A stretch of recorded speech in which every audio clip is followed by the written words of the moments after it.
Yes, thank you. And also thank you for this invitation. I think it's a hugely topical subject we need to discuss, and hopefully I can bring some more practical thinking in this, questioning how to be resilient in times of crisis, and specifically for open science and the things we do, how can we be more resilient? So I'm working, as said, at the Open Science NL program, which is a 10-year initiative, really promoting and funding open science practices across the Netherlands. And this program is embedded in the Dutch Research Council. And this program is supported by investments from the Ministry of Education and Culture and Science. And as said, we've embarked on a 10-year journey together with all the universities, 13 in total, all medical centers, 6 in total, data repositories, and universities of applied sciences, over 25 from the back of my head, and many more institutions are involved in this project. So this is a huge collaboration. And in this journey we aim to develop a more open, fair, and hopefully resilient scientific ecosystem, and we do this through funding instruments, so really supporting research communities, but also infrastructures. We recently did a call for proposals for replication studies, but it's also about community engagements, so really helping and supporting the communities, the research communities, but also the support communities to really develop open science and practice open science. But we live in turbulent times. As already mentioned by the previous speakers, just as we have begun to catch up our breath after the global shock of the COVID pandemic, new crises emerged with, as said, open wars in several continents of the world, a climate crisis which continuously flares up and which gets worse every day, and of course the rise of AI, and more specifically generative AI, is reshaping really the rules of science and society in which we're just only beginning to grasp. And now a new and more immediate threat, I would say, has appeared from an unexpected direction, which is the US, the current US government. And in just over 9 months, or almost 10 months from now, it has shown how swiftly and ruthlessly scientific freedom can be dismantled and science can be jeopardized.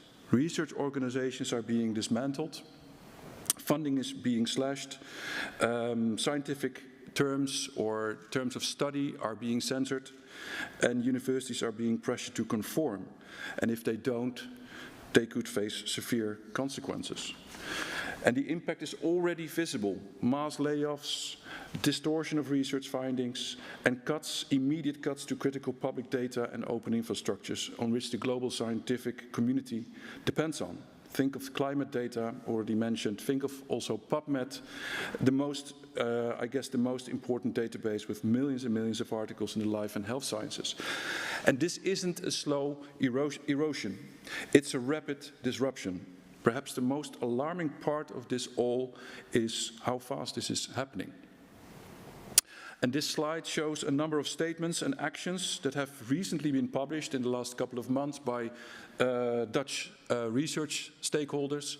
So SURF, which is our infrastructural partner, the Royal Academy of Sciences, even on the right bottom side, there is this recently, this funding program from the NWO, the Research Council, to support US scholars that want to basically get out of the US and do research in the Netherlands or in European contexts. And this is, of course, out of solidarity first, but also because it's crucial to think about this carefully in relation to national and European contexts. How can and should we be more resilient? But what exactly do we mean by resilience? Resilient against whom or what? And in what way can or should we be resilient? In this presentation, I will zoom out a bit and present a concept of a resilience framework that can hopefully help us to answer some of these questions and can help us to understand certain threats and incursions and react with appropriate responses. The concept of resilience is, of course, studied extensively in several academic disciplines. And here on this slide, I took this example. It's defined as, quote, the capacity of a system to absorb disturbance and reorganize so as to retain essentially the same function, structure, and feedbacks. That is to have the same identity. And of course, at the end of the quote unquote, and at the end of this this slide, this implies that something must have an identity in order to be able to resist or act or react. And thinking about resilience in science is, of course, not new. In this 2024 report, I think it was published in November, October last year, by the International Science Council. And please note that this is before the actual inauguration of the Trump administration. Resilience is already on the agenda. The report stated that, quote, our goal is clear: to establish a resilient global scientific community capable of withstanding and recovering from the adversities of our time, end of quote. So again, resilience against what? Threats come in many ways. This can be through immediate financial cutbacks, as is shown in the US, but also in Europe, also in my own country, the Netherlands. So 2 years ago, it was announced that we started 2.5 years ago, and already 2 years, over a half year later, it was announced that we would encounter a financial cutback of 50% of our budget. Eventually, that was repaired by the Dutch Research Council, partly just because they find it really of great importance that open science keeps on developing. But also political interference and attacks on academic freedom, as we see today, waning public trust in science and skepticism, science skepticism. The online public arena, which is becoming more unsafe, online, social media, but also changing institutional priorities, and legal vulnerabilities, for instance, around copyright and self-archiving. And of course, also a big elephant in the room, the tech platform dependence of what we do, what we actually do with our work, but also the infrastructures we use, and the high dependency on big tech, and more so to say US big tech. And of course, knowledge security, discussed with the previous speaker, knowledge security issues which influence how we practice open science and how that relates to each other. But also the disinformation of these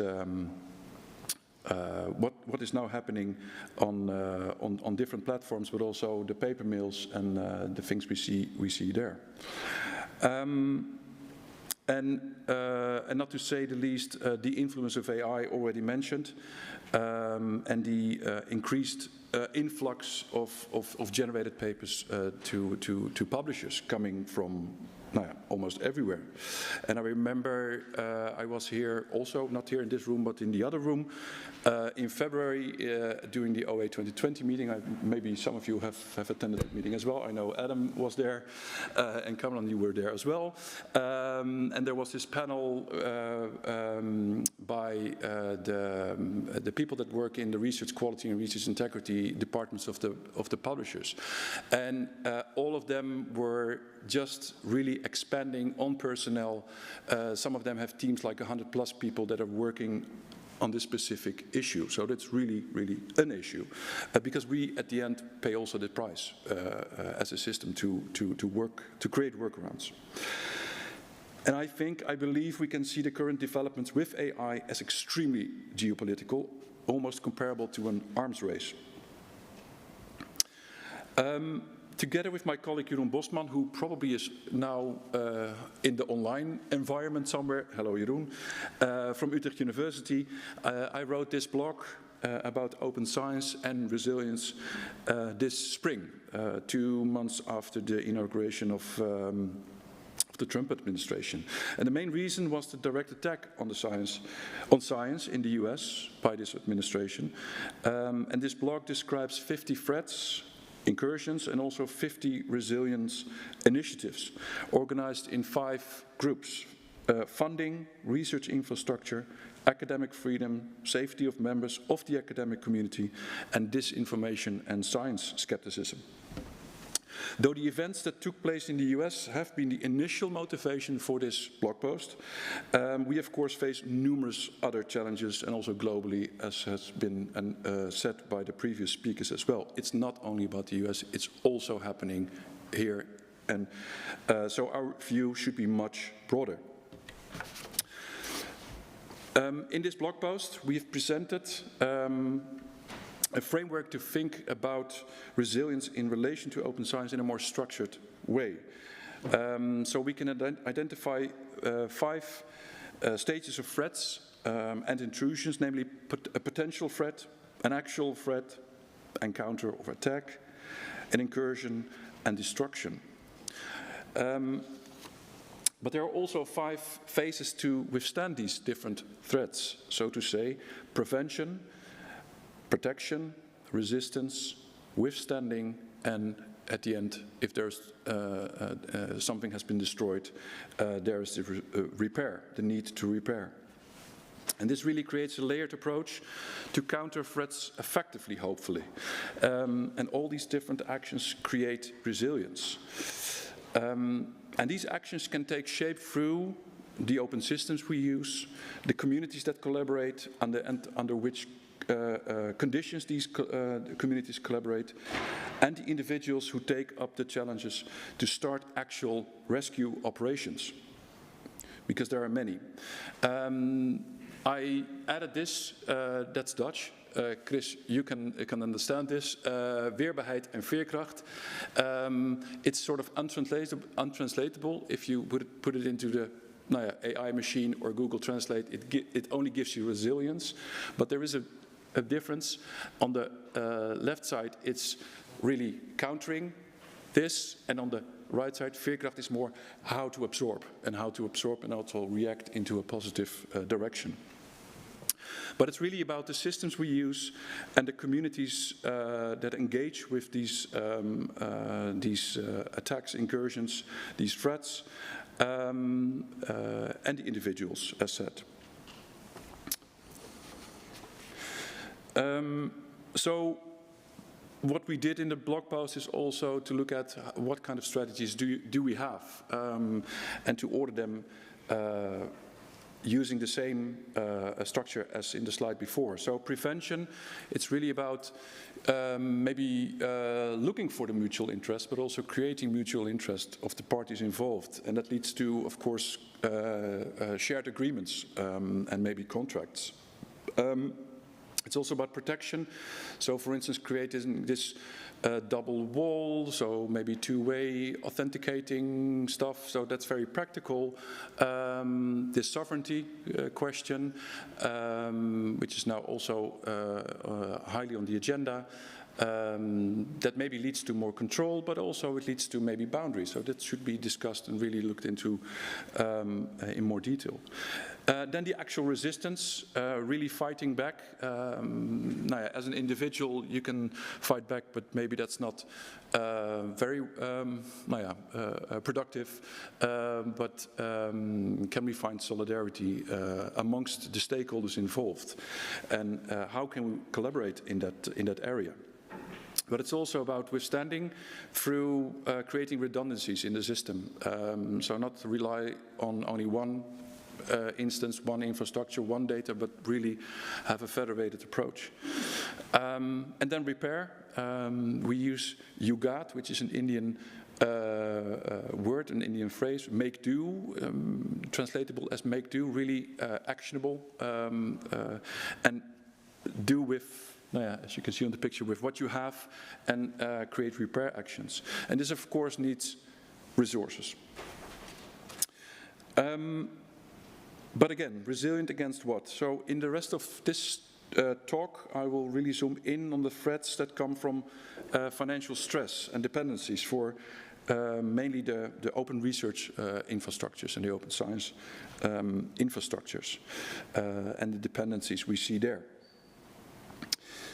So on this slide, these are just a few examples and only the tip of an iceberg, I would say. Examples of direct threats caused by, for instance, withdrawal of federal funding, in the case of the upper left, for scientific agencies to the people working there, as well as the data sets and the infrastructures that are being run at those places, and all of which face immediate negative consequences. I just want to pick out one in the middle, the impact on repositories. This is one example which really concerns how AI bots can damage open infrastructures. In a recent survey of amongst 66 repositories, open repositories, nearly half of them reported experiencing technical issues and even disruptions to their services due to the AI bots. The Open Library, which is on the left, the largest repository for open access books, recently reported through a blog, and Niels Stern, the director, is also raising awareness for this. They reported severe downtimes, and this shows really the vulnerabilities of these open infrastructures, which are part of the open science realm, of course. But there's also good in this world, luckily enough, and it's really about people taking care. And through rescuing and restoring, for instance, so mirroring data sets and create alternative platforms.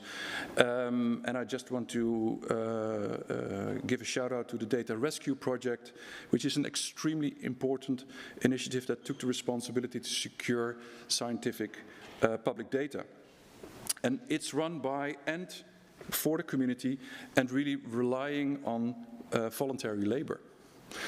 So that's also fragile. In the middle, alternatives and mirroring. This really is about moving away from centralized US systems, or mainly US-based systems, towards open source federated solutions, and creating multiple instances. GPTNL is an example of an open source AI generative model run by SURF, our infrastructural partner in the Netherlands. And this is now in the works. How that goes? It's small. Will it grow? Question, but at least there is some creation of alternatives. And sustaining and collaborating by supporting actively publicly funded open infrastructures by, for instance, funders and institutions. And the two on the top, or top and middle, EuroPMC, which is the equivalent of PubMed, and run and funded by several, I think 22 funders in Europe, across Europe, and also Open Research Europe, which started under the flag of Europe, the European Commission, and is now establishing itself with the support, or at least a statement of intent, from several funders across Europe to really make this into a publicly funded open infrastructure. Just a few examples. There are many, many more. If you want to know more, you can read the blog. We list several of these examples. So the question remains, is open science more threatened because of its openness, or maybe better equipped to endure? In general, open science shares vulnerabilities with science at large, but there are differences. And from the more negative side, open science is more depending on sharing generally through platforms which are in many cases coming from commercial parties or big tech. And more dependent on data and code sharing and international collaborations. And that might be reconsidered under geopolitical tensions, which we see today. Open science is also fairly new. It all started open source, open access, open data is just 10, 15 years, open software, and now many more things are being taken into account: citizen science, public engagement, and larger questions like equity and inclusion and interoperability and all those principles. And it's still under development, and of course, yeah, something that is under development also is vulnerable. Open science is also more visible and aiming at societal impact, making it possibly an easy first target. Open science is also strong in fields related to global challenges, like climate research, epidemics, which we saw with the COVID pandemic, and other areas. And as we've seen with COVID, this has also makes it more vulnerable to science skepticism. And more openly sharing of content in repositories that are being targeted by aggressive AI bots, which I already showed in a previous slide. But also, there are some positive sides, luckily enough. Open source and open license resources are easier to fork, so they use, of course, they are open, these outputs, and with interoperability standards, it really creates ways to adapt and to mirror and to secure open data and public access. Some open science practices are relatively low costing, and especially based on open source software. Communities that work together to create this open software and to develop and to sustain this software. And open science communities, at least that's my experience in the Netherlands, really likely have more members or members that have really a make-do mentality to make things happen, work together, collaborate, learn from each other, and to make it actionable. And the community is likely more open to change and more flexible, question mark, we can debate. That said, some approaches for really increasing open science resilience. So going through them, I guess it has shown also from some of my examples in the slides, so really having multiple alternatives and maybe more importantly, have them in diverse, stable, democratic jurisdictions. It's also about awareness, still keep on raising awareness of these issues and these problems, create solidarity in the system, making sure that open science options are equitable, but also the easiest ones and maybe the cheapest ones to use, instead of going for the quick solution with commercial parties that maybe end up being really expensive. Strategic investments in science awareness is very important, and that is happening. So if I look at the Dutch landscape, for instance, I worked at Utrecht University for quite some time, and there we started with learning and training of PhDs, but also open science in the BA and the MA courses was taught, for instance. And maybe this should be happening sooner. A nice example from Utrecht is Meet the Professor. That was under the public engagement activities of Utrecht, where several professors, and now it's also associate professors, who really go into the classrooms of primary schools and to teach how they do science. And I think this is really, really important. Another recent development is the start of so-called news, which is really about science communication. It's also a national funded program to support this, this whole science communication part. But it's also really about strong and I think explicit policies and standards which should be built in systems and procedures. Clear dealings with fraud cases and communication around those cases, which we see now really being more professionalized, I would say, in, for instance, the Retraction Watch website.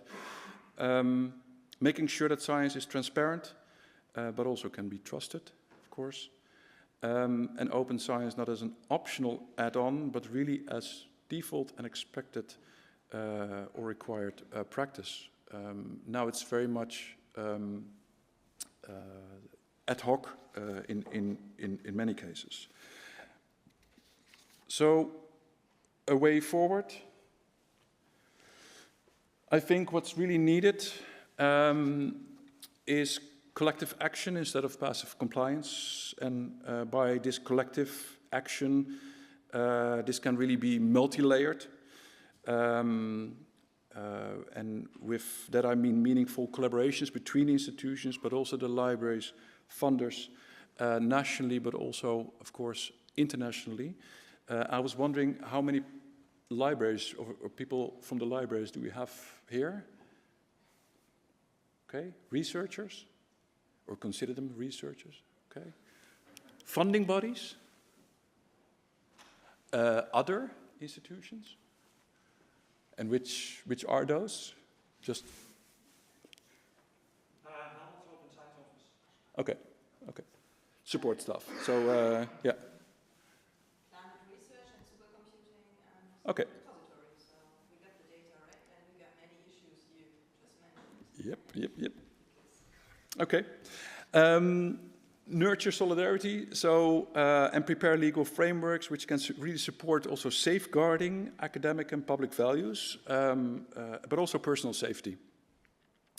And I think really it's also about supporting the communities and the collaboration between those communities.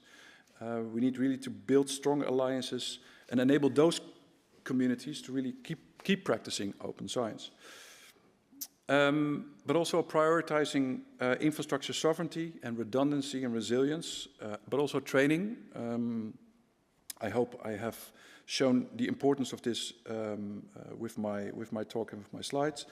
And I think it's really important that we need to get from an ad hoc rescue operation to a mid and long-term strategy to really get this on the agenda. And of course, it's also about empowering grassroots projects and innovations. That's also very, very important. And I want to conclude, our broad shared commitments to open science is, I think, not a luxury, it's a necessity. At least that's my perspective. Open science is the foundation for resilient, transparent, and accessible research. And it can function as a safeguard against interferences, geopolitical ones or others. And the urgency to act is real, I think, because if we wait too long, it might already be too late. And with that, I want to conclude. Thank you.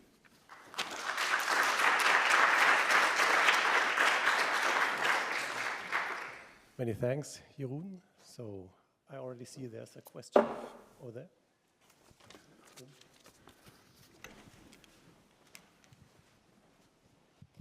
Yeah, thank you. Coming from, as I said, climate research infrastructure, we got concrete issues, which is we do have a federated system for climate modeling. We do invest in it. We don't have any data from NOAA nowadays, because due to the US government, NOAA is an incredible, important infrastructure in the US. So we do have replicas, but we don't get money for it.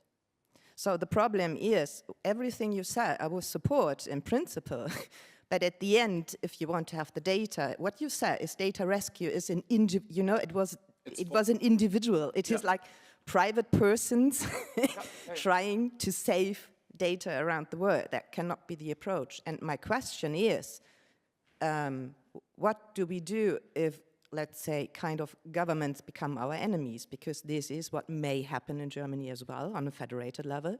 right? And you got the fascist movement on the government, and this is also already happening in Europe, if you look to Hungary, maybe, right? So this is something, you said, everything you said is pretty nice, but at the end, what do you do against the government that, decides? Yeah, that's a very valid question, and also a difficult one in the end. But maybe it relates to, maybe it relates also to still there are ways in workarounds, right? Creating solutions in collaboration. If funding is being depleted or just being erased, then you have an immediate threat. I would almost say that this is a destruction, right? But then how can we repair? So I'm not having the answers, right? So it's just I want to raise awareness, and this is in my view now is the time to really go from, let's say, ad hoc, these rescue operations, which need to be supported, by the way. You can donate to the Rescue Data Project. So from raising awareness on this topic, but now create strategies, right? But yeah, if really destruction happens, that's difficult to respond to. Yeah. John, and then over there. Thank you for a very thoughtful presentation. As I was listening to you and also, seeing the final slide with the raised fist and collective action and legal frameworks and solidarity and fight, and I was a bit worried, who are we fighting against? Who is the enemy? And why are they doing whatever they're doing? Do we understand why all of that is happening? And is there a chance for science and scientists, who are mostly people trained in science, not in collective action, not in propaganda, not in legal frameworks, to really win such a battle with this type of argumentation and this type of weaponry, as opposed to trying to understand why are we in this situation? What do these other enemies, let's say, are saying? Why are they doing it? Can we approach them? Can we talk with them? Can we understand what their priorities are? I mean, are they demons? Are they like aliens, invaders from outer space? They're humans. In many countries, they have, received the popular vote to create governments. So are we just trying to protect science as a privileged type? We're very different and very good and very special, and what we do is so important, and the others are our enemies. I think this is a very, very worrisome approach to try to solve a major crisis, as you describe it. And in this regard also, having split my life between Europe and the US almost 50-50, I just don't understand that tension between US and Europe at the moment. As I also mentioned in my talk, the US is probably the only country, high-income country, that is increasing the biomedical funding, spending, as opposed to your country that was aiming for 50% reduction and probably will get 15%. Yep. And most of the countries in Europe, France is inviting US scientists to come to France, but the Nobel laureate, Jean Tirole, says, I lost all my postdocs because they moved to the States because the salaries are 5 times higher there. So are we realistic about what's going on in Europe versus the US, let alone China, which we will discuss later, which is the big elephant in the room? I mean, almost nobody's talking about China that is running the show while we're just self-destroying ourselves in a way. Mm-hmm. No, and I hope I have made clear that, of course, the starting point and also why I was invited was because of this blog, and the current situation in the US at least started for me also really think about this.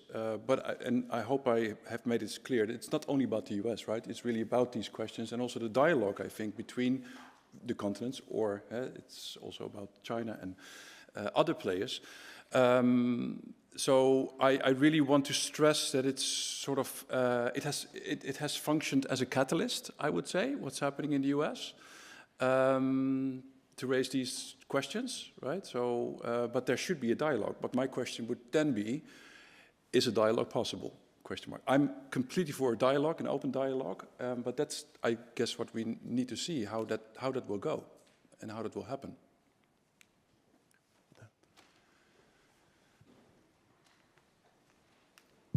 Thanks very much for your talk. I'm glad to hear you kind of speaking about some hopeful things that we can do action-wise. So I'm a researcher, I'm a PhD student. And one thing I wanted to get your take on, you identified these sources of threats. I think one thing I noticed wasn't there is the threat of private industry, private commercial motivations, right? So private and exactly, yeah. exactly. And I think open science, especially these platforms you discussed, are often oppositional to the desire of a private platform, right, to basically charge you money for the same service.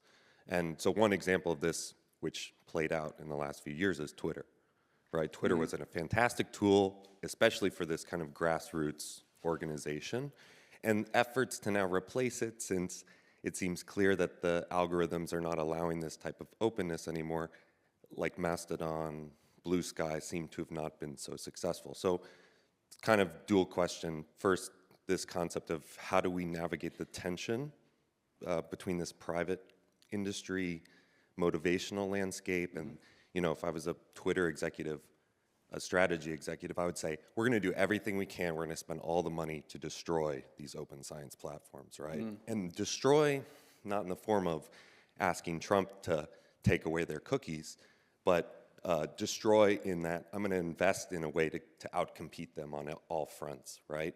Or to stifle their ability to actually do what their mission discusses. So this is, I think, directly relevant to your definition of resilience, right? So a comment on that, and then a comment on thank you for the grassroots. I will take that with me also. Yeah, but go ahead. Yeah, you had a comment, right? No. The other question is just how do we generate these kind of platforms that allow us to do this kind of grassroots organization, right? So something about communicating between each other. Yeah. E.g., like replacement for Twitter. Yeah. Chris, I don't want you to put you on the spot, but you are the lead of the Mastodon instance of the Netherlands, right? So would you want to say something about it?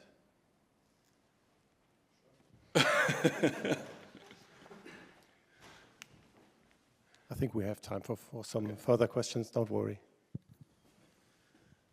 So, as Jeroen said, I run the Dutch Mastodon instance. One of the big things that we always keep talking about, how do we make these changes at scale, is, I think, a question that isn't as relevant as what are the change we're making for the people who are involved in there? Because some of these efforts, they will not scale. They're not intended to scale, but to make quite the change and to set people on a different path and to change the behavior. I think that's also partly what Jeroen is arguing for. It's not to solve these issues, but to sit with these issues, to change our behavior and see where that momentum might take us and to create these new potentials. So I really like, what was the Indian word you mentioned about making do? Yeah, the you got. Yeah. There's a lot of these alternative ways of approaching the issues that really inspire options we don't even see right now. And so I think, for example, Mastodon or other federated services or whatever that is out there, they can really open up different doors that we don't even see right now. And there was a question over there. Thank you. My name is Simon and I work for the Swiss Rectors Conference, and that we run the open science program, and nowadays the knowledge security issue comes up. And interestingly, if you are on a conference on either of those two topics, the Netherlands is always on the front together with the European Commission. So I'm wondering, how do you see the relationship between open science, you're coming more from this direction, and knowledge security? Because the Netherlands is really a forerunner in knowledge security, and I always feel those two movements, they call for a transformative change on both sides, and one needs to think them together. And really in practice, how do you see this relationship, and in particular in the Netherlands, how do you work together on those issues? Very good question. And I think tomorrow there will be also a session on really diving into the knowledge security questions. And indeed, there is this tension, or maybe perceived intention, and I deliberately choose the word perceived because I think they can be also benefiting from each other, right? So that's my view on this. So having knowledge security and the things that are happening there, which is more focused on legal frameworks, closing of knowledge, but also security measures. But then, so now they are sort of two bubbles, right? But I think if the overlap somehow is also connected to this resilience question in terms of how do we safeguard also openness. And safeguarding openness means that you maybe need to take measures to really safeguard that knowledge. And those measures can be in the realm of the really knowledge security discussions. So that's my sort of thinking of this, and also my sort of recent engagement with also the knowledge security, because indeed, we have the knowledge security discussion in the Netherlands, but we have also a very big push for open science. So at some point, we need to really find integration more in that sense, and not taking it as opposites, or because that's not productive in my view. But the integration didn't happen so far. No, yeah,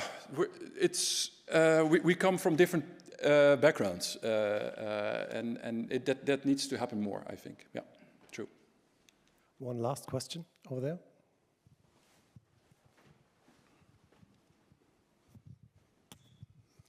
Hi, Max Vogler from Elsevier, so one of the commercial interests maybe in the room more.